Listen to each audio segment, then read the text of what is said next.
Everyone wants to be stronger, not just physically, but in every part of life. But between confusing workout advice, complicated equipment, and trying to figure out nutrition, where does anyone even start? Well, to get stronger mentally and physically, go to Anytime Fitness. You'll get a personalized training, nutrition, and recovery plan, all customized to your body, your strength level, and your goals. You'll get expert coaching to optimize your results, anytime, anywhere, in the gym and on the Anytime Fitness app. And you'll get anytime access to 5,500 gyms worldwide, all with the right equipment to level up your strength gains and your life. So get started at AnytimeFitness.com. That's AnytimeFitness.com. Now, the Hunt Palmer Show. Yes! I feel like I've been waiting for this my entire life. You're listening to the Hunt Palmer Show on 104.5 ESPN Baton Rouge. Jolly good fun. Jolly good. Locking down the middle of the day. America's favorite daytime fun show. Live from the Raising Cane studio. This is Hunt Palmer.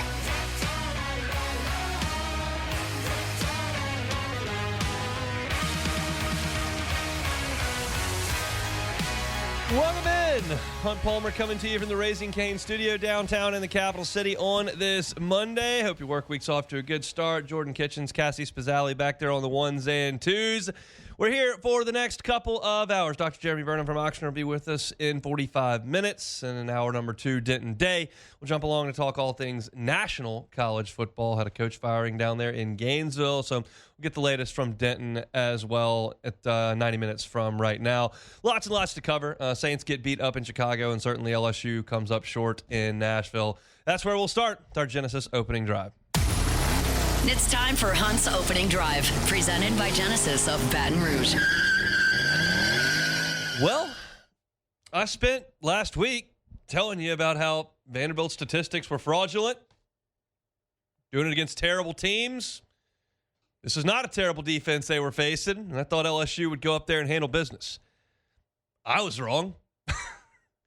Not going to be the last time. Certainly was not the first, but I was dead wrong. Because when you look at this Vanderbilt football team and you look at what Clark Lee is trying to get accomplished with this group of players and this roster, they executed their game plan to their strengths to a T, and LSU could not do anything about it. That's what you saw. You saw a team that entered the game leading the country in yards per carry. I said, not so fast, not against these guys. Well, they ran for 239 yards, and there was only one sizable run of 43 yards. It was just consistently 3, 4, 8 yards a pop. Exactly what I told you they were trying to do last week. And they did it whenever they wanted to. They owned third down early in the game. Owned it. They were second in the country entering the game. They absolutely dominated in terms of time of possession. They kept the football away from LSU 2/3 of the game. They had the ball for 36.5 minutes to LSU's 23.5. They won time of possession by 13 minutes. That allowed them to run significantly more plays than LSU, 67-49. And they just kept at it and kept at it and kept at it. And LSU was unable at any point to force Vanderbilt to do anything they were uncomfortable with. Diego Pavia was in complete control. LSU did a horrendous job of trying to keep him corralled in the pocket. Their angles were terrible. Their pursuit was bad. The discipline was not there. And Vanderbilt's discipline was wonderful. They were always in the right spot. They only once had a penalty that really hurt them. Second to last drive, they got a holding call that backed them up, and LSU finally got the first punt of Vanderbilt's day because of it. But it was just everything Vanderbilt was trying to execute, they did. And everything that LSU was trying to do to stop Vanderbilt, they couldn't get accomplished. I was surprised. And I think there is an element to not having Whit Weeks, to not having Gabe Relaford, to not having Jamari Butler, to not having Bernard Gooden. Like there's something to that. Not this bad. This is just getting your butt kicked. That's all this was. Getting your tail whipped by Vanderbilt. Yeah, better Vanderbilt team than years past. Absolutely. No doubt. But not a team that should completely dictate the terms to you for 4 quarters. Completely. And that's what you saw in the game on Saturday. It was disheartening. It was disappointing. And it was thorough. There was nothing fluky about it. I told you after LSU beat Clemson in week 1, I'd go play that game 10 more times and wouldn't feel bad about it at all. I think LSU would control the game. I would not go play that game 10 more times. I think LSU can beat Vanderbilt. I think what Vanderbilt was doing on Saturday is replicable, and I think there's a good chance they would do it again if LSU and Vanderbilt played again next Saturday. That is very disheartening because it was just right out of the Vanderbilt game plan. They outgained LSU 399 to 325, outrushed LSU 239 to 100, and controlled the game from start to finish. I don't have another way to say that. And the thing that was so frustrating and really, to me, was a microcosm of Brian Kelly's time thus far in Baton Rouge was the lack of complementary football and two sides coming together. And that failed to happen in the fourth quarter when finally LSU got the 2 stops it had to have and got the ball back to the offense that had been pretty good throughout most of the game to go get a touchdown, to go tie it or go for 2 and take the lead. And you, in 2 possessions, had negative 10 yards of total offense. In 2 possessions, negative 10 yards. That's what you did. And that is a microcosm of, well, the first year, LSU's offense was pretty good and the defense was okay, but the special teams was a disaster. And then the offense was legendary and the defense was the worst we've ever seen. And then they got the defense up to par and the offensive line play on the other side is awful. They can't get all the holes plugged. That's been a 4-year problem. It boiled down to a fourth quarter problem in this game. Because if you look at LSU offensively, they were functional and fairly efficient through the first 3 quarters of this game. If you look at their drives, they drive down on their first drive and get a field goal. The next drive, 8 plays, 75 yards for a touchdown. The next drive, you went down and kicked a field goal. You missed it, and it was long, but you got into field goal range. The next drive, the defense set you up, and you weren't able to do much, but you did get a field goal out of that 11-yard drive. And then you went 92 yards for a touchdown, thanks to some heroics from Xavier Thomas on your next drive. And then you went down and got a field goal on the next drive. So you had created a scoring opportunity on your first 6 drives. That's reasonably decent football. And one of those field goals at the end should have been a touchdown if your 4th-year tight end doesn't commit a pre-snap penalty because you schemed up an easy touchdown. But you got a guy that commits a penalty before the snap, so it costs you points. Costs you 4 points. But to that point, like, you had gotten 6 straight scoring opportunities offensively. Like, that's pretty good. If I'd have told you that entering the game, you'd have thought, okay, well, they got better and they moved the ball against South Carolina. They moved the ball here. Settled for some field goals. Yes. Is that frustrating? Yes. But they were moving it. And then the defense was a no-show. Vanderbilt, 9 plays, 57 yards, touchdown. 14 plays, 75 yards, touchdown. Then you got the turnover on downs. The defense did come up with a big sack there. But then they go down right before the half when they have no time, and they go 50 yards and get a field goal, and then 10 plays, 75 yards, touchdown, 10 plays, 75 yards, touchdown. So while your offense was functioning, that's good. The defense no-shows. Then the defense shows up, and the offense goes into a complete reverse. Negative 10 yards on 2 drives. This has been the problem for LSU for 4 years now. They cannot get everything moving in the right direction, and they didn't on Saturday. And by the time the defense showed up, the offense was out of bullets. And so what you got is a 31-24 loss that really didn't feel that close. It was. You had the ball twice with a chance to go tie it, but it didn't feel that close.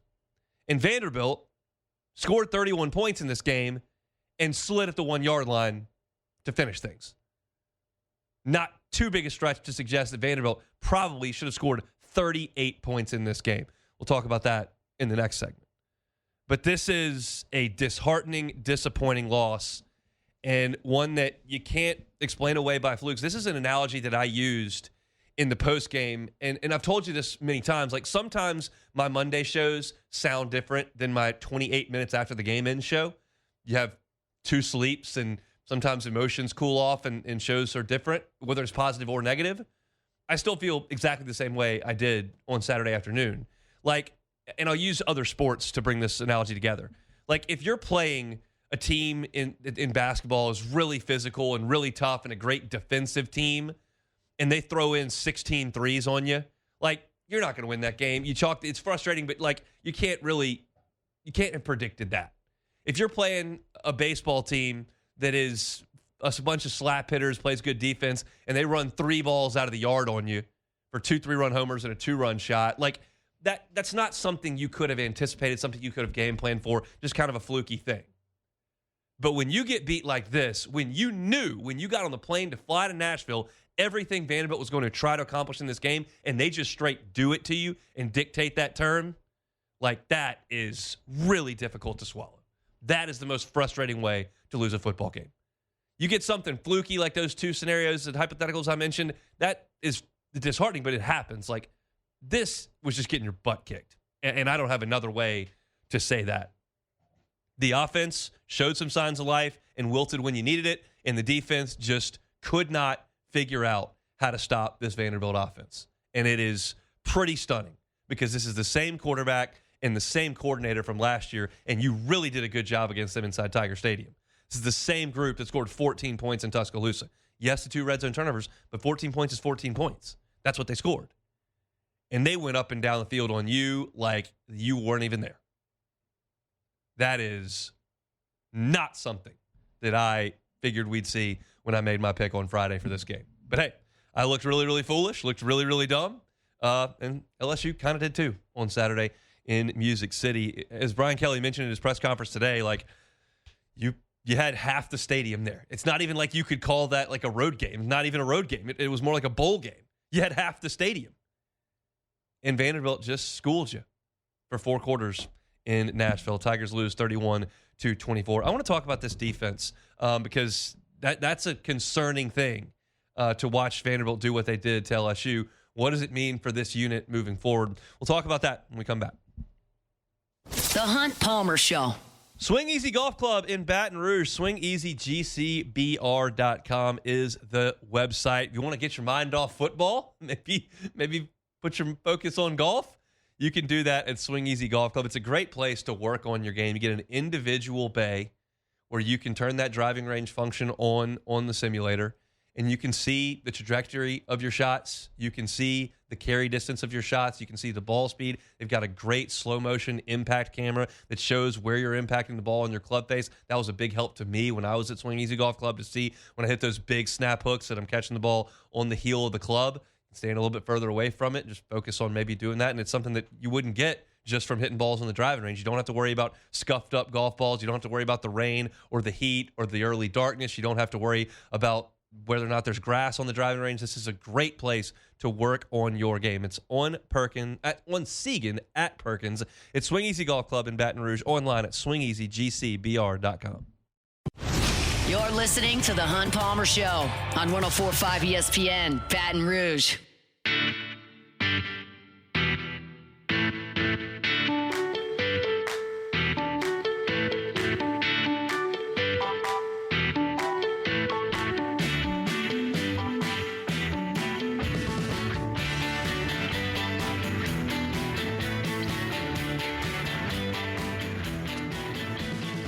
Hope that work week's off to a good start. Appreciate you hanging out with us here on 104.5 ESPN Baton Rouge. Not a good football weekend in South Louisiana. Saints get beat up in Chicago for Spencer Rattler turnovers in that one. We'll talk about it next. LSU, of course, gets beaten as well at Vanderbilt. And there's something that I want to open the door to here. I'm not 100% confident in this, but it's worth the discussion. This LSU defense has been really, really highly praised by yours truly, media down here, a lot of folks nationally, since the middle of August. We told you they were dominating in camp. I told you they were going to go up to Clemson and play great, and they did. And they got 5 interceptions against Florida, held them to 10 points, and they put a lasso around Lenora Sellers and held them to 10 points, and that's all good. But let me just point something out. Again, I'm not trying to declaratively state something here, but I'm just going to shed some light. South Carolina is 129th in the country in total offense. They're missing 3 offensive linemen. They don't have any game changers at wide receiver or tight end. Their quarterback's a one-man show, and he's got no help. They're 129th in total offense. Louisiana Tech is 124th in total offense. Florida is 92nd in the country in total offense. Just fired their coach. Clemson is 62nd in the country in total offense. None of those teams are in the top 60. Now, you were great against them. You held Clemson to 261 yards, held Louisiana Tech to 154 total yards. You turned Florida over 5 times. They only scored 10 points.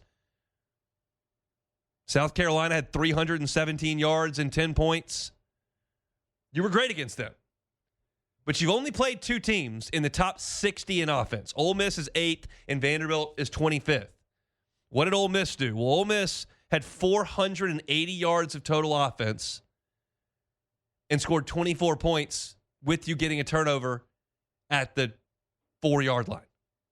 Like, if you watch that game, they went up and down the field. And after that game, I'm pointing to me, I said, well, the offense didn't help them. Like, they did a decent job. The offense was never able to sustain anything. So you're on the field for 80-plus plays. Yeah, you're going to give up a lot of points. And I still believe that to an extent.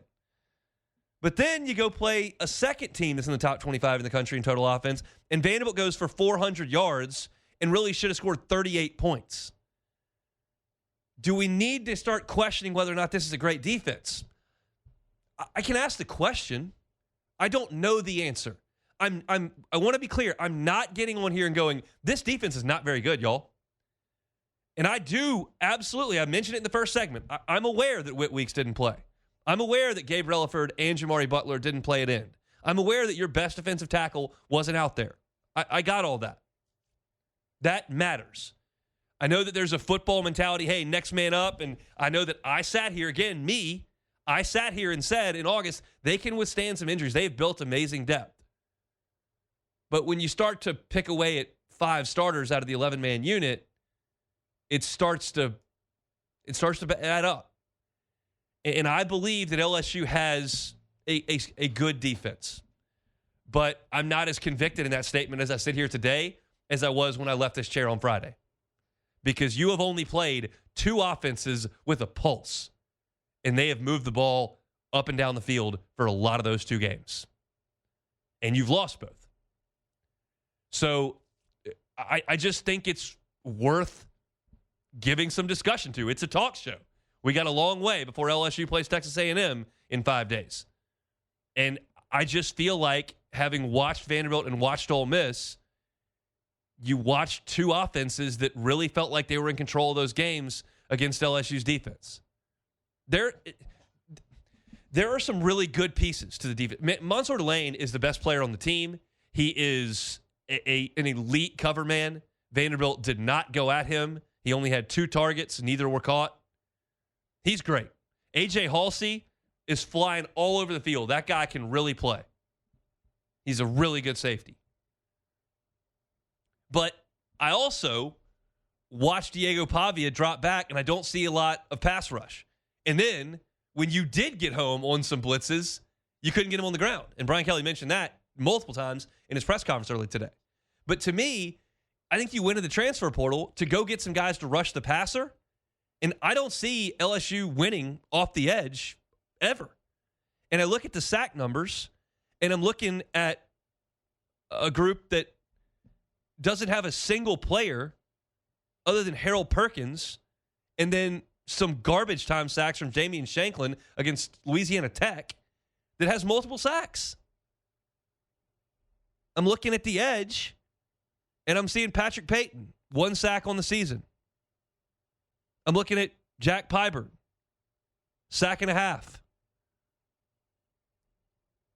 Dylan Carpenter's got 1 sack.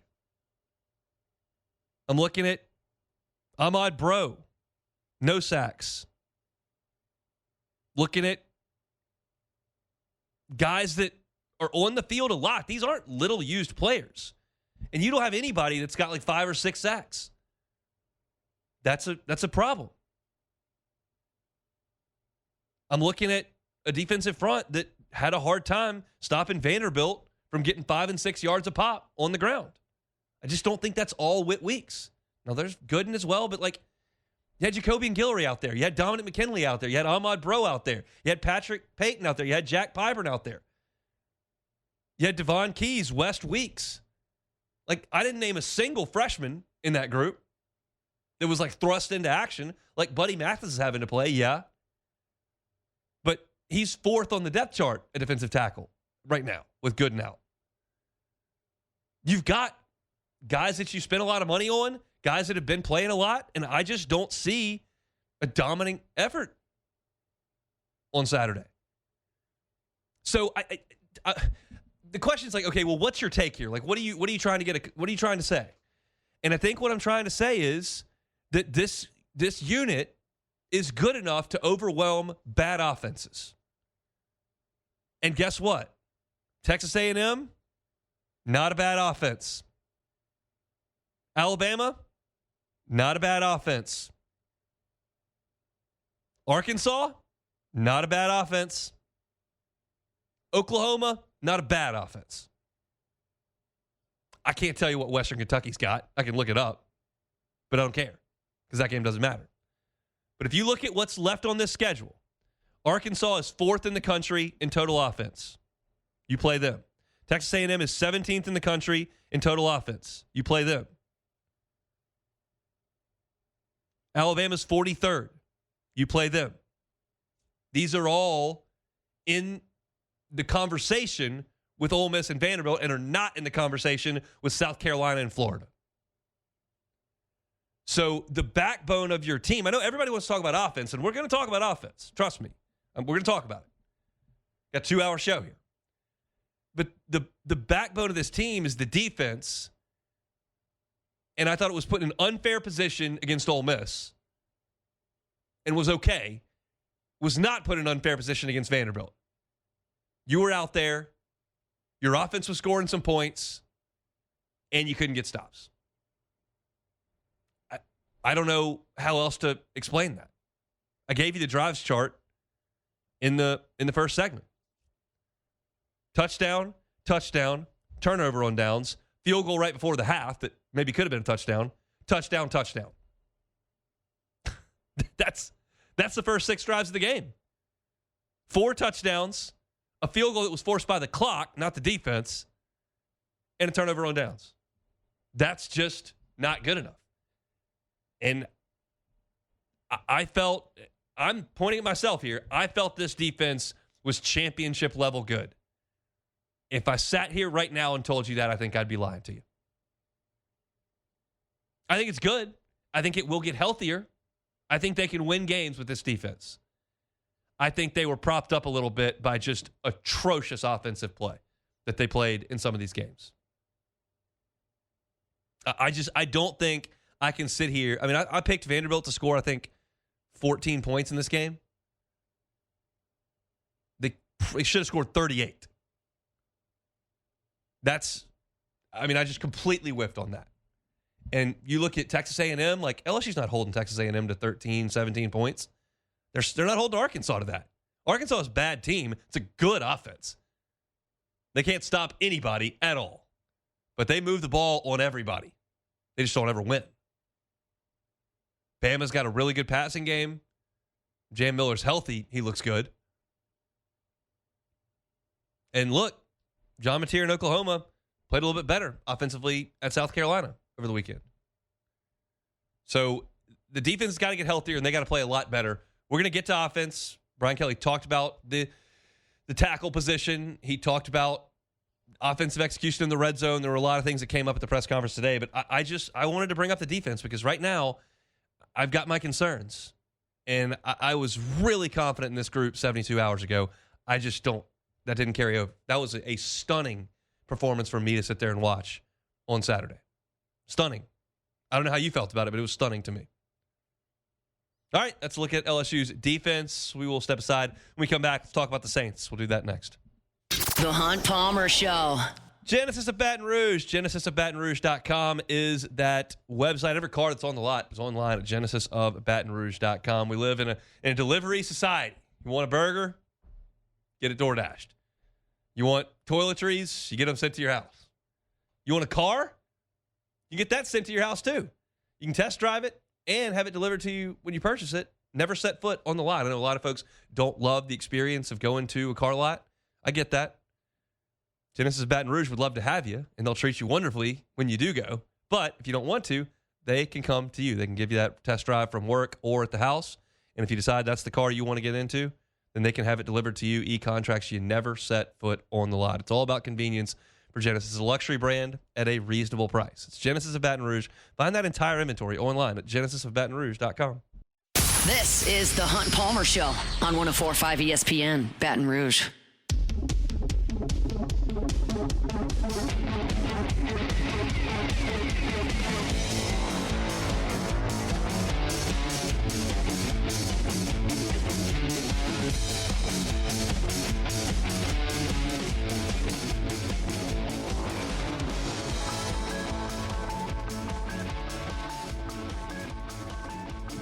Reminder, as always, go check out our stuff at louisianasports.net. All your Saints coverage is there. All your LSU coverage is there. I needed a little bit of a palate cleanser yesterday, so I went out and watched the LSU baseball team practice a little bit. Saw some good stuff. So if you'd like to get your mind off of football a little bit, but still want your sports fix, go to louisianasports.net. Got a baseball recap from yesterday that is posted there for free. You can check out what I saw, including William Schmidt got to start yesterday. So I may talk a little bit about that as the week progresses, but not today. Today we gotta stick to football. It's just like it's really hard to have fun talking about LSU getting dominated by Vanderbilt and the Saints playing the way they did on Sunday. But we'll transition over to the black and gold.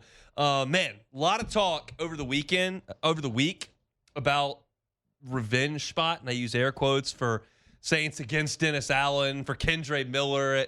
That didn't work out too well. Dennis Allen and his team were pitching a shutout late into the second quarter. Turned the Saints over 4 times, held them to 14 points, and Kendre Miller tore his ACL. So not exactly a great revenge spot for New Orleans. I think it starts for me very, very obviously with the Saints' complete inability to stop the run at all. At all.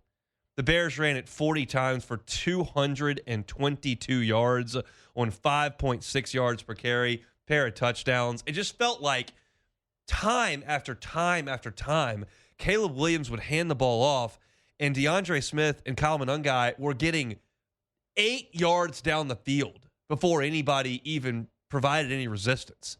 Like, I feel like in the NFL, it's fairly rare for a running back to just get a head start moving down the field. Like, the guys at the point of attack in the NFL are pretty good at being where they're supposed to be and slowing down the run game. You just don't see teams run for 222 very often. So it was jarring to sit there and keep watching it. And the Bears kept running it and kept running it and kept running it. And the Saints just had no answer. And that's where ultimately this game was lost. Yes, Spencer Rattler turned the ball over 4 times. We can talk about that. The fumble was just careless. He's moving in the pocket, stepping up. You got to get another hand on the football. You can't be waving it out there. They're going to knock that loose every time. Then you have the 3 interceptions. The one on 4th down, who cares? There was nothing open. The Bears were in position there, and the ball got tipped, an interception, whatever. I thought the deep ball that he rolled to the left sideline and then just chucked it deep was an uncharacteristic play that we have not seen him make really this year. We've seen him be so safe, so comfortable, so careful, and I have challenged him to throw the ball down the field. He threw a great ball to Olave, and the touchdown to Olave was a beautiful throw. But this just felt a little bit forced with Shaheed down there to just wing it down there. And then the first pick was a really nice play by the Bears defensive back to undercut it. But this was Spencer Rattler's worst effort of the year. His QBR by ESPN was 30.5. His quarterback rating was 66.3. Again, I thought the touchdown throw to Olave, the one right before the half, was just gorgeous. But the turnovers are just a killer. But you're not helping him at all when you run the ball 17 times for 44 yards. the Saints had to get some sort of ground game established, and they couldn't do it. And that put too much pressure on the quarterback, who played a bad football game. You got a shot of, I mean, it looked awful. You're down 20-0. It looks like you're going to get run right off the field. And then you hit Olave with a deep ball and you score right before the half. And then you get the ball back and you get a touchdown to start the second half. And you've gotten into the game. But the way that the Bears were running it, you just weren't going to have a prayer there. It turned out to be a really devastating day for the New Orleans Saints, because you've now lost Eric McCoy for the season with a knee injury. You've lost Kendre Miller for the season with a knee injury. You had been the healthiest team in the NFL entering this game. I read that from Jeff Duncan, and you leave with two really disappointing injuries. Obviously, McCoy is the best offensive lineman you have there at the center spot, and then you felt like you were getting something from Kendre Miller, and so he'll have to miss the rest of the season, and you'll have Devin Neal getting some reps. He had a great pass blocking rep where he decleated a Bear rusher, but only one carry for Neal. As far as the other aspects of this game go, I just didn't think the Saints rushed the passer all that well. You finally got a sack from Chase Young. He and Brian Brzee met at the quarterback, but Williams had some time, and he was able to go to work a little bit. But the running game just carried Chicago, and if you can't stop the run, you're going to lose every time, and the Saints did. On the other side of things, like the Saints tried to go to Taysom Hill to run the ball. You think Dennis Allen's ever seen Taysom Hill in the game? You think he's ever seen that package? I mean, just blew that thing up in the backfield easily. And then the last thing here, and I'll be pretty declarative on this, I'm stunned. It is 1:36 on Monday afternoon. I am stunned that Blake Grupe is still on this football team. Stunned. I mean, I understand if you've got a defensive lineman who is not very good at pass rushing, but he's very good against the run. You can get something out of that. I understand if you've got a wide receiver that's not a deep threat, but he's really good around the sticks. There's an aspect. There are aspects to those positions. There is one aspect to place kicker. Kick it through the uprights, and he sucks at it. He misses a field goal every week. And you might say, well, it's 53 yards. I don't care if it's 53 yards. Everybody makes 53 yarders. Go to Dallas. That guy makes it from the other side of midfield with ease. Now, he may be the best kicker ever, but Grupe misses a field goal every week. Now, this is not a big deal to the Saints organization, because Blake Grupe's field goals this year will have no bearing on the Saints' win and loss record in whether or not they make the playoffs. So it's the Saints are far enough away from contending that your current field goal kicker doesn't really matter. But you got to get rid of him. He doesn't make kicks. He has missed 6 field goals. There are countless guys waiting for a tryout. Get Charlie Smith involved. Go sign somebody who's gotten cut. Everybody else does that. Sean Payton did it for a decade and a half. But it can't be Grupe anymore.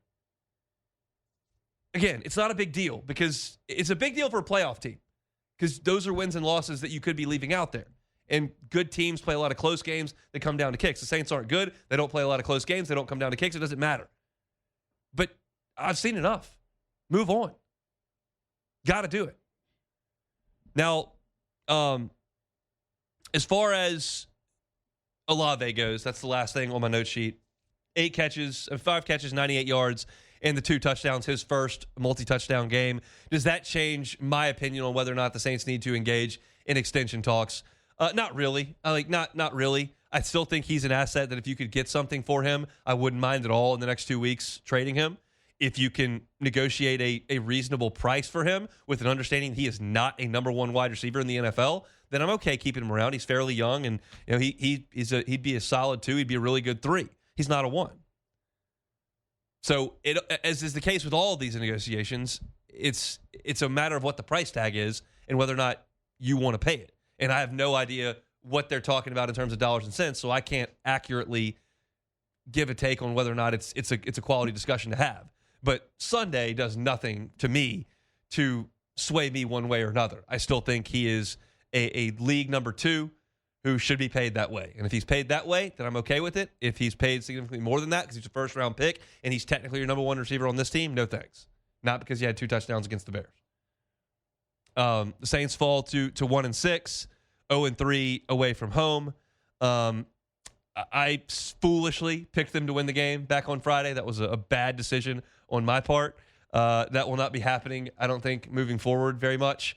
But it was just you just got beat by a team that's better than you, by a coach that was hired in your cycle that it looks to have things really rolling there in Chicago, by your former head coach who had something to say in the post game about, hey, you're not good enough for there. That's perfectly fine. I'm happy here. It's hard for me to jump on Dennis Allen for saying that in his own locker room. I know that Saints fans are going to hate him and despise that message. Look, he beat your butt today. He's in his locker room. He can say whatever he wants to his team. I don't have a huge problem with that. It's just if you want to shut him up, you got to go score more than 14 points. And that's kind of where I sit on that. Jordan, you watched the black and gold yesterday. I know you're very excited to talk about it. Wearing your Saints hat proudly today, I see. The Saints played yesterday? They did. They were out there. They didn't play well. They didn't win, but they did have a game. Okay. First, I want to start with this. Groupie kicks in a dome. Yes, let's just make sure that's because I saw people yesterday. Oh man, it's the 15-mile-per-hour winds. Majority of the games are in a dome. We play in a dome and he misses in a dome. So it doesn't matter if you're inside, outside. He's missing. Why is he employed right now? That's a great question. I don't understand it. Unthinkable, unfathomable. Number two, you know what? Dennis Allen is just he is like the rock in your sock. Like you play him, Kendrick Miller is down, Eric McCoy goes down. Two guys that went down when he was your head coach. So it's like whatever you're around Dennis Allen, guys just go down. I don't know what to do. Yeah, cool, Dennis. Talk. Do your talking. You got it. You're right. First of all, you talked about the Taysom Hill play. I'm still deeply scarred by that. Everybody and their mama in the stadium knew that the ball was going to Taysom Hill, but apparently the Saints. I mean, it looked like they had 5 Chicago defenders just blitzed that, like, oh, Taysom's in the game. It's going right to him. You're not fooling anybody. I've lost. Okay, I've lost the war with Dennis Allen. It hurts to. I've Dennis lost. Allen owns you. Yeah, I'm about to say he owns me. It hurts, especially because at first, well, I'll tell you this. Caleb, the bright side was like, I know 4 turnovers, but Caleb didn't look good. No, they just ran the ball down your throat. Yes. That's a problem in its own right. It wasn't like the Bears or some high flying. Like they just sat there and was like, all right, well, Caleb is struggling. We're just gonna pound you into submission, basically what Vanderbilt did LSU. Like we're gonna run the ball. You can't stop it. Deal with it, and that's what happened. I don't know what the Saints just lack talent. Yeah, it's a bad team. We just lack talent. We're a bad team. Like I said, hopefully by 2030, by the time I'm 30 years old, we should be able to have something rolling. But right now, it's bleak. We're down and out. We're 1-6. Rattler, I mean, I get it. It's his first bad game of the season, but sooner or later, you got to see what you have in Shuck. Yeah, that's tomorrow's segment for me. I want to just talk about this game, but I'm still, as a teaser for tomorrow, I'm still not ready to just completely quit on Rattler. This was inevitable. He was going to have a clunker, and there it was there in Chicago. 20 of 32 for 233, but he had three interceptions and a fumble. Plus, he was sacked 4 times. So it was tough go for Spencer Rattler there on the lakefront in Chicago. All right, when we come back, let's talk high ankle sprains as well as Jaden Daniels' injury. We'll do that with Dr. Jeremy Burnham next. The Hunt Palmer Show. You're listening to The Hunt Palmer Show on 104.5 ESPN, Baton Rouge.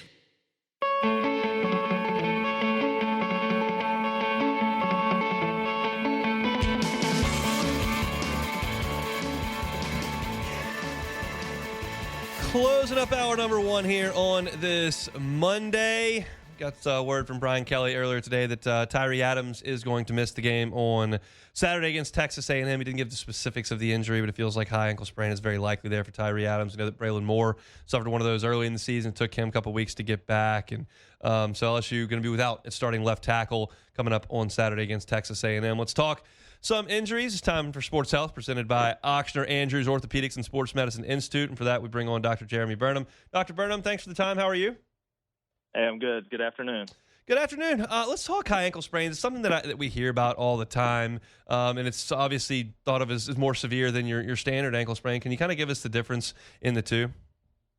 Yeah, I know Dr. Julie Newman was on here a few weeks ago and really did a great job articulating some of the differences. And just really to simplify it, a lot of times we think about either a high ankle sprain or a low ankle sprain. And most of the time when people have a sprained ankle, we're thinking about a low ankle sprain.